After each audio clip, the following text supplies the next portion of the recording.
जिसकी 3 साल की अगर इंस्टॉलमेंट की बात करूं तो दोनों बाइकों में से आपकी चॉइस क्या होगी। लेटेस्ट शेप 19 लाख रुपीज़ की, सेकेंड हैंड अगर आप लेते हैं तो करीब, दोबारा मेरे किसी ने मारा ना फिर देखिए कैसे कपड़े चलाऊंगा। तो 30% डाउन पेमेंट एंड 70% लोन आपको बहुत ही ईजीली मिल जाता है। तो भाई कैसी है अपनी टर्बो फैमिली में, एकदम बढ़िया, बहुत ही जगह सर। होप आप सभी लोग रॉक कर रहे होंगे बिल्कुल ही और बिल्कुल ही मेरी तरह। तो मैं आज बिल्कुल नॉर्मल और बिल्कुल चिल होके आज अपन चल रहे हैं यहाँ से नीचे। और आज मैं आपको वो बताने वाला हूँ जो आप सब लोगों का एक बिल्कुल नॉर्मल सा बेसिक सा क्वेश्चन है कि अगर एक सुपर बाइक अपने को लेनी हो तो हमें कितना पैसा चाहिए और हम उसको किस तरीके से ओन कर सकते हैं, प्लस अगर हम उसको ले भी लेते हैं तो उसके बाद उस पर कितनी मेंटेनेंस रहने वाली है, कितना पैसा और खर्च होने वाला है और बेसिक खर्चे कितने होने वाले हैं, और अगर हम एडवांस में थोड़ा सा घुस जाते हैं तो वो खर्चे कितने होने वाले हैं। तो भाई पैसा तो देखो आसान नहीं है कमाना, बट अगर आपके पास है भी और अगर आपने कमा भी लिया है तो एटलीस्ट एक आइडिया तो होना चाहिए कि हाँ भाई अगर एक सुपर बाइक लेनी है तो कितने की आएगी और कितनी डाउन पेमेंट जाएगी, कितना लोन अमाउंट जाएगा, प्लस उसको लेने के बाद कितने कितने कितने कितने कितने कितने खर्चे होने वाले हैं। तो देखो खर्चे तो आसान होते नहीं हैं, पर कर तो अपन सकते ही हैं जब अपने पे आ जाए। तो work hard to live large guys, थोड़ा सा स्मार्ट वर्क, बहुत सारा हार्ड वर्क आपको इस पोजीशन पे लेके आ सकता है जिस पोजीशन पे मैं आज हूँ। और बिलीव मी, एक वो लड़का जो सिर्फ 1800 रुपये की नौकरी करता था, आज मैं 2 सुपर बाइक्स मेंटेन करता हूँ, 2 कार्स मेंटेन करता हूँ। तो इसका रीज़न सिर्फ एक ही है, ये 2 नहीं है, ये एक ही है और वो है एक्चुअल में बहुत सारा हार्ड वर्क। तो भाई दिन भर मैं मेहनत करता हूँ, आज भी इस वक्त पे भी, मतलब मैं रात को करीब 4 बजे तक 3 बजे तक काम कर रहा होता हूँ, सुबह करीब 10-11 बजे उठ जाता हूँ और उसके बाद दोबारा वही रूटीन पे वापस आ जाता हूँ कि काम करते रहो। और बाहर से कुछ आवाज़ आई थी, कोई गया पीछे से, अंदर गया कोई, ओहो पीछे से ऐसे हवा चली, मेरे को ऐसे हवा की आवाज़ आई, जैसे हवा शू, और फिर गेट की आवाज़ें आती धड़ाम, कूलर की आवाज़। क्या बात कर रहे हो, अभी मेरे को ऐसा फील हुआ यहाँ से कोई हवा का झोंका निकला। दोबारा फिर गए वापस मुड़ जाओ, मैं जा रही हूं उधर। क्या बात कर रहे हो, दोबारा जो ऐसे गेट की आवाज़ नहीं आई तो इस साइड गेट है नहीं इसलिए आवाज़ नहीं आई। अब एक काम करते हैं, नीचे चलते हैं और पहले तो मैं बाइक्स दिखाता हूँ, थोड़ा सा बाइक्स दिखाऊँ ना, मतलब मज़ा तो तब आता है ना जब एक्साइटमेंट आता है। तो एक्साइटमेंट कब होता है, जब चीज़ आपके सामने होती है तो फिर ना थोड़ा सा मोटिवेशन भी आता है, अंदर से एक मोटिवेशन आता है कि नहीं ये तो करना ही करना है। तो ऐसी कुछ कहानी मेरी भी रही है, तो कहानी को थोड़ा और शेयर करते हैं, थोड़ा बाइकों को साफ भी करते हैं, गंदी खड़ी है। जो इस चैनल पर नए हैं उनको दिखाता हूँ वायरल एंड ब्लैक माफिया क्या है। तो भाई अपनी पहली सुपर बाइक ये रही, this is BMW S1000 RR। थोड़ा सा साउंड शायद आ रहा हो खराब, बिकॉज हवा चल रही है बहुत ज़्यादा तेज़, मतलब हवा तो बिल्कुल ऐसी चल रही है, ये देखो कैसे उड़ रहा है, ये पूरा गुब्बारा बना हुआ है अपने आप में। तो अब दिखाता हूँ वायरल, आपकी अपनी वायरल। तो काफ़ी सारे लोग पूछ रहे थे कि वायरल को क्यों नहीं चलाते। भाई वायरल को चलाने का ना टाइम नहीं मिल रहा, बेचारी वो तो चल नहीं पा रही, 150 किलोमीटर चली है सिर्फ, इसको कहाँ से चला दूँ, तो टाइम ही नहीं मिलता। अब ये देखो, ये देखो, ये मिट्टी दिख रही है, ये मिट्टी कवर के अंदर से घुस जाती है अंदर। गालियाँ पड़ेंगी कि स्क्रैच मार दिए, इसे डस्ट में हाथ लगा दिए। अभी देख मिट्टी में ऐसे दिखा दो करके, एक बारी मिट्टी में ऐसे करके दिखा दो कि कितनी हल्का डस्ट सा है। उंगली लगा के, थोड़ी जोर से लगा दी तो उंगली पे भी लग सकती है ना, क्या फायदा फिर बाद में कुच्चू के दांतों से,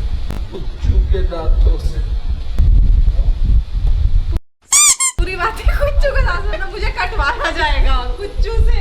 नहीं बोला था कैमरा पे कि अगर मैंने जोर से ऐसे कर दिया ना तो गालियाँ पड़ेंगी, हेयरलाइन ये स्क्रैच ये वो लेना देना। ओ मेरा बेटा, ओ मेरा बेटा, दो कपड़ा मैं कर दूँ, कल तक नहीं करना है, आज ही करना है साफ। आपकी किडनी भी नहीं है इतने की, तो जितने की ये बाइक है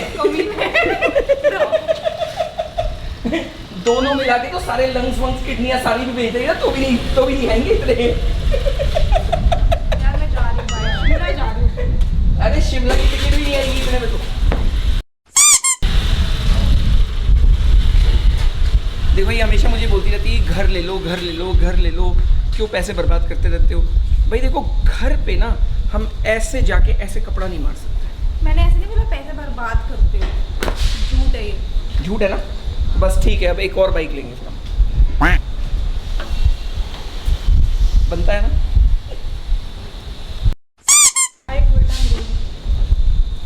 वेयर, फिर क्या होगा? फिर आपको हमारी और कुच्चू की याद आएगी, फिर आप वीडियो कॉल करोगे, फिर कुच्चू और मैं ऐसे छोटी सी शक्ल बना के देखेंगे आपको, फिर आप वहाँ से ऐसे ऐसे आंसू टपकाओगे, क्या फ़ायदा? छोड़ो ना, रहने दो। ये ब्लैकमेलिंग चल रही है नहीं, मैंने कोई कि मैं ना जाऊँ। मैंने कोई कल भी कुछ बोला गया था मुझे, वो तो मैं बोल भी नहीं सकती कैमरा पे। शिमला जाने की बात पे तो उनकी बोल दूँ यार है, क्योंकि बेइज्जती नहीं करना आज चाहिए। तक कोई हमें दुनिया में ट्रोल ना कर पाया, आप क्या करोगे? मैं ट्रोल कर भी नहीं, मैं सच्चाई बता रही थी कि ब्लैकमेलिंग क्या होती है इंसान के लिए। सच तो हम वैसे ही बता देते हैं कैमरे पे। बताना फिर क्या बोला था, बताओ बताओ।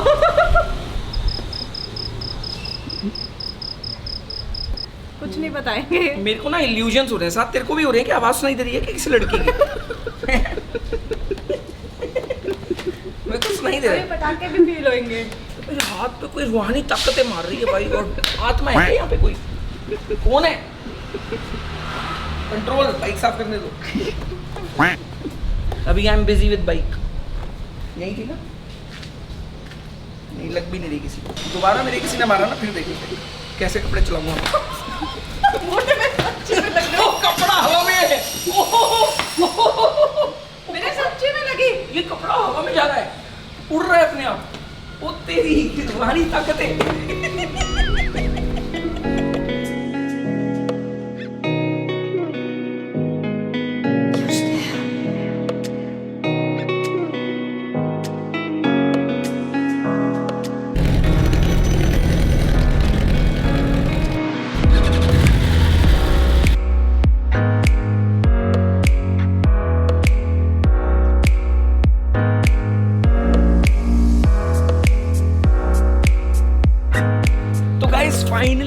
फाइनली दोनों बाइक मैंने यहाँ खड़ी कर दी है। एंड अगर इसकी बात करूँ मतलब अपनी वायरल की, तो वायरल लग रही है बहुत ही अल्टीमेट। ऑनेस्टली बताऊँ तो सुपर क्रेजी लग रही है इस टाइम पे।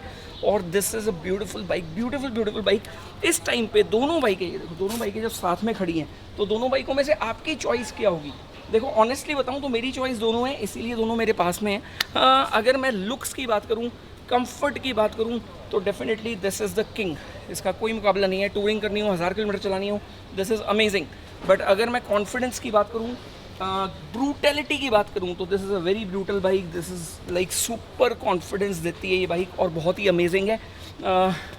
बट अगर मेरे को इस पर 1000 किलोमीटर जाना हो, तो this is not at all comfortable.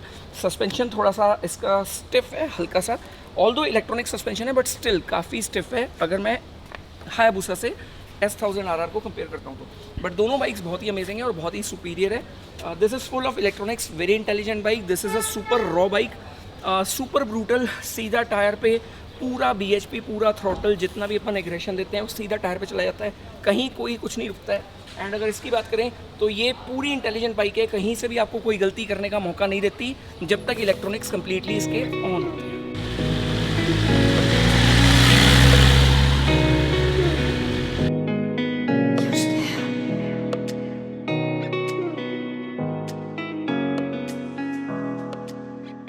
Finally अब अगर आपने सोच ही लिया है कि एक सुपर बाइक लेनी है और आपके पास पैसे इकट्ठे हो गए हैं, या एटलीस्ट आप डाउन पेमेंट करने को तैयार हो, तो अगर बाइक की बात करें तो ये बाइक है करीब 25 लाख रुपए की। और अगर इस बाइक की बात करें तो करीब है इस टाइम पे 19 लाख रुपीज़ की। Although this is a old shape, इसमें लेटेस्ट शेप आ चुकी है। लेटेस्ट शेप 19 लाख रुपीज़ की। सेकेंड हैंड अगर आप लेते हैं तो करीब 13-1 लाख रुपये में बहुत ही साफ़ सुथरी बाइक मिल जाती है। 13 लाख के आसपास का मैं बजट बता रहा हूँ, जिसमें आपको 18-19 मॉडल के आसपास मिल जाएगी। बट अब अगर बात करते हैं अपने डाउन पेमेंट की, एक अगर हायाबुसा लेनी हो 19 लाख रुपीज़ की, तो 19 लाख रुपीज़ पे वैसे 90% फाइनेंस भी हो जाता है। बट 90% फाइनेंस बहुत ही कम लोगों को होता है जिनके ट्रैक रिकॉर्ड्स बहुत ही ज़बरदस्त होते हैं उनको। अगर आपका सिविल स्कोर करीब 750 है, आपकी प्रॉपर्टी खुद की है, मतलब आपके नाम पे या आपके पेरेंट्स के नाम पे कोई ना कोई प्रॉपर्टी है, तो आप एक सुपर बाइक का लोन अप्लाई कर सकते हो। इसके लोन अप्लाई करने के लिए ये लग्जरी लोन में आता है पहली चीज़, ये नॉर्मल लोन में नहीं आता है। तो अगर आपने कोई टीवी लिया है, कोई माइक्रोवेव लिया है, तो आपको ये बाइक इजीली लोन नहीं होगी। आपका सिविल स्कोर अच्छा है तो लोन हो सकती है। अगर आपके नाम पे कोई प्रॉपर्टी है या आपके पेरेंटल के नाम पे कोई प्रॉपर्टी है और प्रॉपर्टी ओनरशिप है, तो आपको बहुत इजीली फाइनेंस हो जाएगी। 750 प्लस आपका स्कोर होना चाहिए सिविल। तो 30% डाउन पेमेंट एंड 70% लोन आपको बहुत ही ईजिली मिल जाता है किसी भी जगह से, किसी भी बैंक से। वैसे नॉर्मली इंडिया में 2 ही बैंक हैं जो सुपर बाइक पे फाइनेंस करते हैं, पहला है IDFC, सेकंड है HDFC, बाकी कोई और बैंक करेगा नहीं, तो बाकी और जगह अप्लाई करने का कोई फ़ायदा भी नहीं होने वाला है। तो गाइज़ अब अगर बात करें हायाबूसा की 70% लोन पे, तो 70% अगर आप लोन कराते हो 19 लाख रुपए का, तो आपको करीब 30% डाउन पेमेंट देनी पड़ेगी, जो करीब होगी आपकी 5.5 लाख रुपए। और अगर 5.5 लाख रुपए आप इसकी डाउन पेमेंट देते हो और लोन कराते हो तो लोन होगा 13.5 लाख रुपए का। अगर 13.5 लाख रुपए का आप इस पर लोन कराते हो 3 साल के लिए, तो उसकी आपकी इंस्टॉलमेंट आएगी 44,197, करीब 44,200 रुपीज़, ये होगी 3 साल के लिए। अब अगर आप 4 साल के लिए लोन कराते हो तो आपकी इंस्टॉलमेंट आएगी 34,800 के आसपास, ये हो गई 4 साल के लिए। और अगर आपको और इंस्टॉलमेंट कम करानी हो, मतलब आप इतने भी अफोर्ड नहीं कर सकते हो हर महीने, या आप इजी रहना चाहते हो, तो आपको 5 साल की इंस्टॉलमेंट लेनी पड़ेगी। तो 5 साल की आपकी इंस्टॉलमेंट आएगी 29,300 रुपीज़ के आसपास में। ये मैं एक आइडिया दे रहा हूँ, थोड़ा बहुत रेट ऑफ इंटरेस्ट पे काफ़ी फ़र्क पड़ता है, हर बैंक का रेट ऑफ इंटरेस्ट अलग होता है, प्लस आपकी फ़ाइल से भी बहुत ज़्यादा फ़र्क पड़ता है। अगर आपकी फ़ाइल बहुत ज़्यादा स्ट्रॉन्ग है तो आप और ज़्यादा नेगोशिएट कर सकते हो रेट ऑफ इंटरेस्ट पे। तो ये आ गई हायाबूसा की बात। अब अगर आपको लेनी हो एक ऐसी mighty beauty, that is BMW S1000 RR, बिल्कुल latest 22 model, this is a pro model जो अपन ने ली है। नाम है इसका ब्लैक माफिया, इसका नाम है वायरल, मैंने इंट्रोड्यूस नहीं कराया था, अब कर लो। एंड ब्लैक माफिया जैसी अगर एक बाइक लेनी है आपको, तो आपको एक्चुअली इस बाइक की जो कॉस्ट है वो है 25 लाख रुपये। तो अब अगर आपके बजट है 25 लाख रुपए की बाइक खरीदने का, तो आप बहुत ही इजीली खरीद सकते हो। इसकी जो 30% डाउन पेमेंट जाएगी 25 लाख के हिसाब से, वो जाएगी 7,50,000 रुपीज़। और अगर इंस्टॉलमेंट की बात करूं तो आपका लोन होगा 17,50,000 रुपीज़ का, जिसकी 3 साल की अगर इंस्टॉलमेंट की बात करूं तो जिसकी इंस्टॉलमेंट जाएगी 57,300 के आसपास में 3 साल के लिए। पर अगर आप 57,300 रुपीज़ नहीं खर्च करना चाहते हो, आपको थोड़ी सी इंस्टॉलमेंट कम चाहिए और इजी चाहिए, तो आप 4 साल का भी लोन करा सकते हो। तो आपकी 4 साल की इंस्टॉलमेंट जाएगी 45,200 रुपीज़ के आसपास।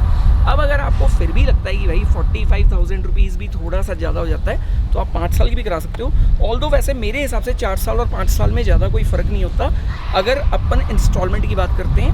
तो अगर 5 साल की आप इंस्टॉलमेंट देते हो तो आपकी जाएगी 38,000 रुपीज़ के आसपास। तो 38,000 रुपीज़ पर मंथ में आप एक BMW S1000 RR ले सकते हो 5 साल की इंस्टॉलमेंट पे, और डाउन पेमेंट करीब 7,50,000 रुपये। अब अगर मैं बात करूँ ये दोनों बाइक्स की, तो दोनों बाइक्स जब आप ले लेते हो तो एक और खर्चा चालू हो जाता है, दैट इज़ कॉल्ड एसेसरीज़। तो अभी खर्चे यहीं ख़त्म नहीं हुए हैं, ये सिर्फ शुरुआत है गाइस, और खर्चे हैं बहुत सारे हैं। तो भाई अब खर्चे यहीं ख़त्म नहीं हुए, खर्चे यहाँ से शुरू हुए हैं। खर्चे मतलब कि अभी तो आपने सिर्फ बाइक ली है, अभी खर्चे तो शुरू हुए हैं। खर्चे मतलब सबसे पहले आपने अगर ये वाली बाइक ली है, ये वाली बाइक ली है, तो आपको प्रोटेक्शन के लिए सामान लगाना पड़ेगा, क्योंकि अगर बाइक आपकी गलती से फॉल हो जाती है, गिर जाती है, तो आपको प्रोटेक्शन सबसे पहले चाहिए। तो अब आ जाते हैं प्रोटेक्शन पे। तो अब अगर इस बाइक की बात करें तो इसमें लगते हैं ये फ्रेम स्लाइडर्स। तो ये लगे हुए फ्रेम स्लाइडर्स किस लिए होते हैं कि बाइक अगर गलती से गिर जाए खड़ी तो एटलीस्ट ये प्लास्टिक के सारे जो पैनल्स हैं इनमें किसी में डैमेज ना आए, सीधी बाइक इस पे आके टिक जाए। अब अगर थोड़ा सा एक्सीडेंट ज़्यादा होता है या आप अगर स्किट होने के चांसेस हैं, तो आपके लगते हैं फोक प्रोटेक्टर्स। फोक मतलब ये वाला पार्ट है, दिस इज़ कॉल्ड फोक। अब यहाँ पे मेरा प्रोटेक्टर नहीं लगा हुआ है, क्योंकि हायाबूसा में क्या है कि बॉडी किट बहुत ज़्यादा भार होता है, तो ज़रूरत नहीं पड़ती, बट स्टिल आप लगा सकते हो इसकी सेफ्टी के लिए। तो वो फोक प्रोटेक्टर दिखता है कुछ ऐसा, तो ये है फोक प्रोटेक्टर। अब फोक प्रोटेक्टर में क्या होता है, ये नीचे का पूरा बच जाएगा अगर बाई चांस आपकी गाड़ी स्लिप हो जाती है, तो ये यही घिसता है और कुछ घिसता नहीं है। पर ये फोक प्रोटेक्टर्स, अब इतनी सी चीज़ आपको लग रहा होगा कि इतनी महंगी है क्या? येस गाइस, काफ़ी महंगी है। ये फोक प्रोटेक्टर्स, ये वाले फ्रेम स्लाइडर्स और पीछे के फोक प्रोटेक्टर्स, ये तीनों मिला के ही करीब मेरा जो बिल था बाइक का, वो करीब था अराउंड 50-60,000 रुपीज़ के आसपास का। क्योंकि फोक प्रोटेक्टर्स एक्चुअली प्रोटेक्शन ही करते हैं बाइक के, तो ये काफ़ी सॉलिड कंपोनेंट से बने होते हैं एंड काफ़ी अच्छी क्वालिटी के होते हैं। ये मैंने जो लगवाए हैं ये ईवोटेक कंपनी के। अब और प्रोटेक्शन पे आ जाते हैं। तो और प्रोटेक्शन में जैसे ये कंप्लीट टैंक है। अब टैंक में क्या होता है कि हम यहाँ चिपक के बैठते हैं तो यहाँ स्क्रैचेस आने चालू हो जाते हैं। तो यहाँ पे ये वाला एक टैंक पैड लगा हुआ है, ये टैंक पैड भी अच्छी खासी कीमत का है। देन ये वाले हैं ट्रैक्शन पैड्स। अब ट्रैक्शन पैड्स एक सुपर बाइक में बहुत ज़्यादा ज़रूरी चीज़ होती है। वो क्यों होती है ये बता देता हूँ। काफ़ी लोग कहते हैं ये शो के लिए, नहीं गाइस, ये शो के लिए नहीं है। अब क्या होता है, हम बाइक पे ऐसे बैठे और बैठने के बाद हमने पैर यहाँ रखा, तो मेरा पैर यहाँ पे टच है, बाइक पे जब भी हम कंट्रोल करते हैं तो टैंक से पकड़ते हैं, हम हैंडल से नहीं पकड़ते। हैंडल से पकड़ के कभी भी बाइक कंट्रोल नहीं होती है, हमेशा आपके पैरों से होती है। काफ़ी जगह पे आपने देखा होगा कि मैं बाइक छोड़ के, हाथ छोड़ के काफ़ी देर तक चला रहा होता हूँ, तो मैंने एक्चुअली बाइक कंट्रोल की होती है यहाँ से, इस जगह से। कभी भी हैंडल से कंट्रोल नहीं होती। और हैंडल, अगर अपन ट्रैक पे भी जाते हैं, जब रेसिंग सीखते हैं, तो हमेशा वो लोग यही कहते हैं कि हैंडल को आपको लूज़ रखना है, आपको इसको स्ट्रॉन्ग टाइट पकड़ के नहीं रखना है, हमेशा लूज़ रखना है, ताकि इसका एक मोमेंटम बना रहे, हमेशा वो बहुत ज़्यादा ज़रूरी है। तो बाइक कभी भी हैंडल से कंट्रोल नहीं होती, यहाँ से कंट्रोल होती है। तो यहाँ से कंट्रोल करने के लिए आपके पैर स्लिप ना हो, तो इसलिए ट्रैक्शन पैड लगते हैं। प्लस जब ये बाइक में इतना एग्रेशन है कि आप रेस देते हो और जब ब्रेक लगाते हो तो आप सीट पे ही आगे पीछे खिसकना चालू हो जाते हो। रेस दी, आप पीछे खिसक गए, रेस अगर आपने ब्रेक लगाई तो आप आगे खिसके, तो वो आप नहीं खिसको, उसके लिए ट्रैक्शन पैड होता है, ताकि आपकी बाइक के ऊपर ग्रिप बनी रहे और आप जब बाइक पे बैठे हो तो आप बाइक से डिस्कनेक्ट ना हो पाओ। अब ऐसे ही काफ़ी सारे और चीज़ें होती हैं, जैसे ये वाला ऊपर का एक स्टिकर मैंने लगाया, तो ये ऑल दो खैर कॉस्मेटिक है, बट यहाँ पे जो स्क्रैचेस आते हैं छोटे मोटे, वो यहाँ पे स्क्रैचेस नहीं आएंगे। उसके बाद ये विंड स्क्रीन हो गई, तो विंड स्क्रीन अभी इसमें स्टॉक लगी हुई है, अभी तक मैंने नहीं लगवाई है। उसके बाद ये मीटर का एक टेम्पर कवर हो गया, ये टेम्पर कवर मैंने लगा दिया है। तो टेम्पर कवर से क्या है, स्क्रीन पे स्क्रैच नहीं आएंगे, ये बहुत इंपॉर्टेंट है, क्योंकि स्क्रीन पे एक बार स्क्रैच आ गए तो आपकी बाइक की लाइफ स्क्रीन की ख़त्म हो जाएगी। उसके बाद आ जाता है main cheese, that is called exhaust system. अब एग्जॉस्ट पे अगर आते हैं हम, तो हायाबूसा के अगर एग्जॉस्ट की बात करते हैं तो करीब मान के चलो, अगर स्लिप ऑन भी लगाते हैं तो 1,05,000 रुपये के आते हैं SC प्रोजेक्ट के। अगर हम ब्रॉक्स के लगाते हैं तो करीब 1.5 लाख रुपए के। अगर हम एक्रा के लगाते हैं तो भी करीब 1.5 लाख रुपए के। तो 1.5 लाख रुपए के खाली एग्जॉस्ट सिस्टम उसका आएगा। अब अगर अपन S1000 RR की बात करते हैं तो इसमें एक्रा का अगर एग्जॉस्ट लगाते हैं तो करीब 2,10,000 रुपये। एरो का लगाते हैं तो 1.5 लाख रुपये। SC प्रोजेक्ट का लगाते हैं तो भी करीब 1.5 लाख रुपये।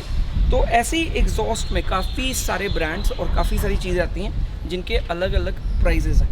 तो ये है एक बेसिक बाइक के खर्चे। अब अगर आपको एक रनिंग कॉस्ट, एक maintenance cost, fuel cost, average क्या होती है सुपर बाइक्स की, सर्विस जब कराते हैं तो वो कितने की होती है, अगर ऐसा एक डिटेल्ड वीडियो चाहिए हो तो वो भी मेरे से जान लेना। उस बाइक को 2016 मॉडल है, करीब मेरे को अभी 6 से 7 साल हो चुके हैं मेरे पास में, and I am very happy with the bike. बहुत मज़ेदार चल रही है। 19,000 किलोमीटर्स मैं चला चुका हूँ एंड कोई दिक्कत नहीं है आज तक, टचवुड बहुत ही बढ़िया चल रही है। तो मेरे को एक अच्छा खासा एक्सपीरियंस है, मुझे पता है कि कॉस्टिंग क्या होती है, पर किलोमीटर कॉस्ट क्या होती है, कितने किलोमीटर पे क्या खर्चा आता है। तो अगर ऐसा एक वीडियो चाहिए हो तो मुझे ज़रूर बता देना, और अगर वीडियो अच्छा लग गया हो तो वीडियो को लाइक ज़रूर कर देना। और अगर एक सुपर बाइक लेनी है तो नीचे कमेंट्स करके ये मत कहना कि भैया मैं 1,000 रुपये कमाता हूँ, मैं 25,000 रुपये कमाता हूँ, मैं 30,000 रुपये कमाता हूँ, मैं बाइक कैसे लूँगा। तो आज अगर आप 25,000 रुपये कमा रहे हो तो 25,000 से कभी कम भी कमा रहे थे और 25,000 से बहुत ज़्यादा भी कमा सकते हो। अगर आप आज 1,000 रुपये कमा रहे हो तो आप कभी 500 भी कमाते थे और आप 500 से 1,000 पे भी आए हो, मतलब डबल पे भी आए हो। तो 1,000 से 2,000 पे भी जा सकते हो, 2 से 4 भी हो सकते हैं, 4 से 8 भी हो सकते हैं, और ऐसे ऐसे मल्टीप्लाई करके इंसान हमेशा आगे बढ़ता रहता है। वो मेरी एक ड्रीम थी जो 2006 में मैंने देखी थी, और मैंने खुद ने 2010 में ली थी। 8 में मतलब पहले एक ग्रे मार्केट ले ली थी, पर 10 में मैंने ली थी। तो मेरे को भी एक अच्छा खासा टाइम लगा था। ये मेरी एक ड्रीम बाइक थी जो 2012 में थी, और टेक्निकली मैंने 2021 में पहली BMW S1000 RR ली थी। ये मेरी दूसरी है 2022 में। पहली वाली थी venom 2 and this is black mafia. तो गाइज, ड्रीम्स हमेशा लेके चलो और उनको हमेशा फॉलो करते रहो, पूरी ज़रूर होगी एक ना एक दिन। अगर आप पीछे पड़ जाओगे तो जैसे मैं पड़ गया, मेरे पास ये आ गई। तो मिलते हैं एक नए ब्लॉग के साथ कल सुबह 7:30 बजे। Bye bye, take care and love you turbo fan. तो वीडियो अच्छी नहीं बन रही तो वीडियो बनाने वाले को मारेंगे ना, सही बात है ना। अरे मतलब जो बोल रहा है, खाना खिला रहा है, ठीक है, अगर खाना बेकार बना तो किसको मारोगे? अब मेरे को क्या मारोगे भाई, खाना ये बनाते हैं।